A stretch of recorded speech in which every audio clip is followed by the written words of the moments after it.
उसकी वो बात सुनने के साथ में ही जो महाराज जयराज थे वो विपिन की तरफ देखने लगते हैं। वो अभी यहाँ पर जो गजानन ने उससे वो बातें कही थी बिल्कुल सेम टू सेम उसी चीज के साथ में मिला करती थी। वो अभी अपनी सारी निगाहें उसके ऊपर टिका के बैठा हुआ था। वो मन ही मन में करने लगता है कहीं ये वही बंदा तो नहीं है जिसने यहाँ पर मेरे 2000 धागों को ऐसे चित कर दिया जैसे कि यहाँ पर वो कभी थे ही नहीं। वास्तव में अगर ऐसा कुछ हुआ ना तो आज यहाँ पर ये मेरे से बचने वाला नहीं है। मुझे आज यहाँ पर इसकी सारी सच्चाई का पता चलने वाला है। वास्तव में ये उसको असंभव भी नहीं लग रहा था क्योंकि पिछली बार भी विपिन उसी जगह पर खड़ा हुआ था जहाँ पर बात की गई थी, जहाँ पर जगत ने उसे बताया था कि उस जगह पर क्या हुआ था और कैसे हुआ था। विपिन तुम बस इस बार मेरा वेट करो, तुम इस बार नहीं बचने वाले। मुझे तुम्हारे बारे में सब कुछ पता चल चुका है।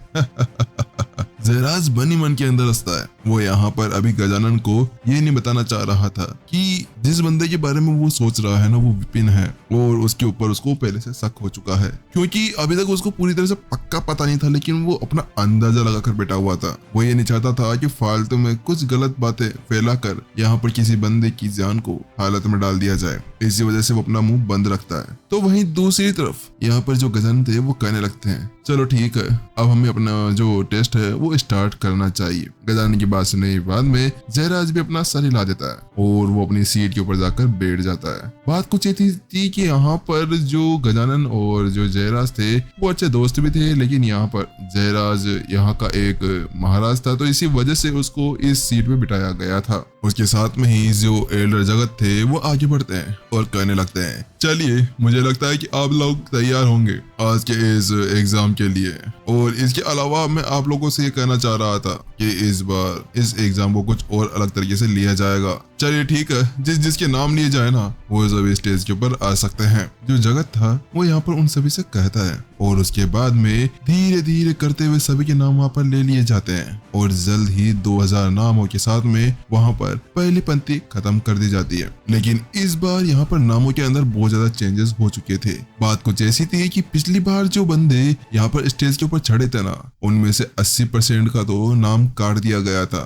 वो बंदे अभी तक भी नीचे की तरफ खड़े हुए थे। वास्तव में ये बातें केवल उनको ही नहीं सभी को नहीं भा रही थी। उसके साथ में ही यहाँ पर जो जगत थे वो कहने लगते हैं अरे घबराइए मत, आप सभी को यहाँ पर चिंता करने की जरूरत नहीं है। आप लोगों के लिए यहाँ पर पहले से ही हम लोगों ने 3 डिस्क को तैयार किया है। ये 3 वही डिस्क है जिसको हम चक्र कहते हैं, जिसके अंदर से वो एनर्जी आती है और वो पूरी फॉर्मेशन यहाँ पर एक्टिवेट होती है। उसी की बात वहाँ पर की जा रही थी। लेकिन यहाँ पर इस बार जो रम्या और नंदिनी थी उनका नाम नहीं काटा जाता है क्योंकि यहाँ सभी को ये पता था कि रम्या और नंदिनी कोई नॉर्मल स्टूडेंट नहीं थे। उनकी जो प्रतिभा थी वो सभी से बहुत ही ज्यादा थी। इसी वजह से उन्हें पहले ही लिस्ट के अंदर ऐड कर लिया गया था और वो अभी स्टेज के ऊपर खड़ी हुई थी। लेकिन यहाँ पर जो विपिन था विपिन के बारे में किसी को पता नहीं था। विपिन के ऊपर यहाँ पर किसी को भी ये शक नहीं था कि ये सारे बंदे जो भी हैं उनमें से सबसे ज्यादा पावरफुल ये विपिन होगा। इसी वजह से विपिन का वहां पर नाम नहीं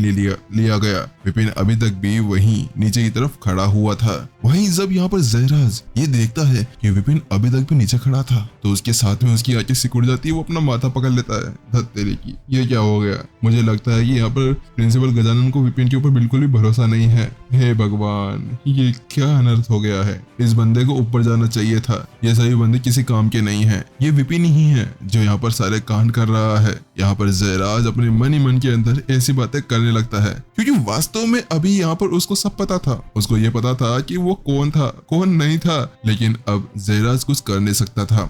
जयराज ने पहले तो ये सोचा था कि वो खुद यहाँ पर विपिन को स्टेज के ऊपर भेजे लेकिन इसके साथ में वो सभी का ध्यान उसी के ऊपर लगा देगा।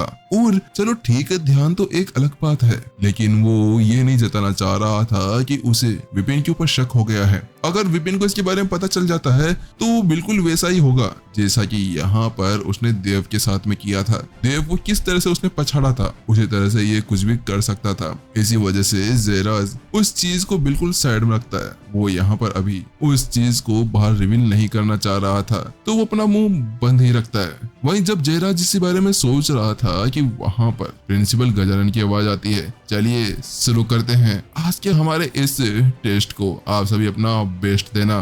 इतना कहने के साथ में ही वहां पर अचानक से वो तीनों चक्र घूमने शुरू हो जाते हैं। इस बार 3 अलग अलग स्टेज को वहां पर बनाया गया था। वो तीनों चक्र यहाँ पर तेजी से घूमने लगते हैं और तेजी से वहां पर फिर से वही फॉर्मेशन बन जाती है। उस फॉर्मेशन के बनने के साथ में ही अचानक से बहुत ज्यादा एनर्जी उस पूरी फॉर्मेशन और पूरे चक्र के अंदर से नीचे की तरफ आने लगती है। उनके अंदर से कुछ धागे बनते हैं और सभी की बॉडी के अंदर जाना शुरू हो जाते हैं।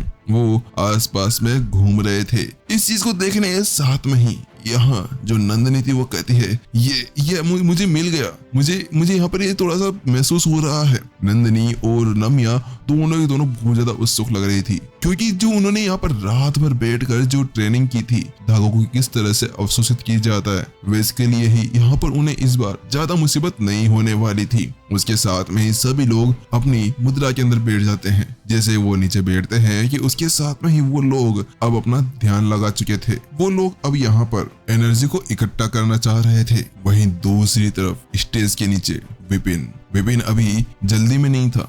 विपिन अपने आसपास में देख रहा था। विपिन अभी शुरू नहीं करना चाह रहा था, क्योंकि वो जानता था कि अगर उसने यहाँ पर जल्दीबाजी की तो उसके बाद में यहाँ कुछ भी हो सकता था। वो ये नहीं चाहता था कि किसी को भी उसके बारे में पता चले कि वही यहाँ पर ऐसा कुछ कर सकता है या फिर उसको यहाँ पर कोई पकड़ ना ले। इसी वजह से विपिन सबसे पहले अपने आसपास में देखता है और पाता है ये सभी लोग अपनी आंखें बंद कर चुके हैं या नहीं। वो जब देखता है कि सभी लोगों ने अपनी आंखें बंद कर ली थी तो उसके साथ में वो राहत की सांस लेता हुआ कहता है, हाँ चलो ठीक है, शुरू करते हैं। क्योंकि इस जगह पर सभी लोग अपनी जगह पर बैठ चुके थे और अपनी आंखें बंद कर चुके थे। विपिन ने जब ये महसूस किया तो उसके साथ में ही अब विपिन भी अपनी जगह पर यहाँ पर बैठते हुए अपनी आंखें बंद कर लेता है और फिर से अपना ध्यान अपने उसी स्वर्ग की लाइब्रेरी और उसके साथ में अपनी बनाई गई नई सोर्स एनर्जी की दुनिया के अंदर लगा देता है और कहता है, चलो देखते हैं कि क्या ये काम करता है या नहीं करता।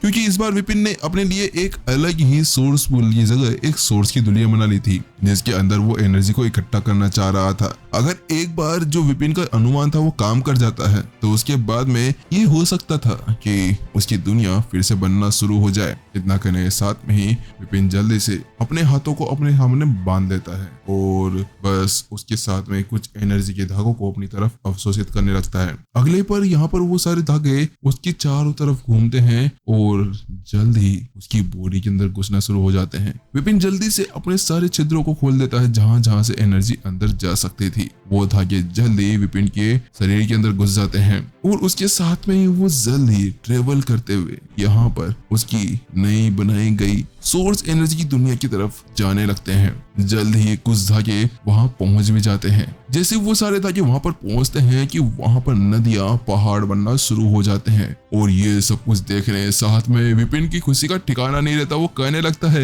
ये वास्तव में काम कर रहा है, ये वास्तव में काम कर रहा है। विपिन वास्तव में बहुत ज्यादा खुश लग रहा था, लेकिन अब धीरे धीरे करते हुए विपिन उन सभी धागों को अवशोषित करते जा रहा था। विपिन जल्दी 8 की संख्या के ऊपर पहुंच जाता है, लेकिन वहां पहुंचने के साथ में ही वो वहीं पर ही रुक जाता है। बात कुछ ऐसी थी कि इस जगह पर उसे अपनी उस दुनिया के अंदर इन सभी धागों को ज्यादा से ज्यादा डालने से पहले उन सभी को वहां पर अच्छे से शुद्ध करना होगा, क्योंकि वो ये नहीं चाहता था कि अगर वो जल्दी यहाँ पर उस एनर्जी को वहां पर एब्जॉर्ब करता रहा तो क्या पता वहां का ब्रह्मांड और वहां के आसपास की सारी चीजें तबाह हो जाए, क्योंकि ये नई एनर्जी थी और इस नई एनर्जी को वहां पर एब्जॉर्ब करने के लिए उसे बहुत शांति से शालीनता से काम करना होगा। तो इसी वजह से अब विपिन यहाँ पर रुक रुक कर काम करने वाला था। वहीं जब यहाँ पर विपिन उस काम के अंदर लग रहा था कि अचानक से दूसरी तरफ एक नाम दिखाया जाने लगता है। अचानक से यहाँ पर एक टेबलेट चमक जाता है और उसके ऊपर धीरे धीरे करते हुए नाम दिखाई देने लगते हैं। जैसे ही वो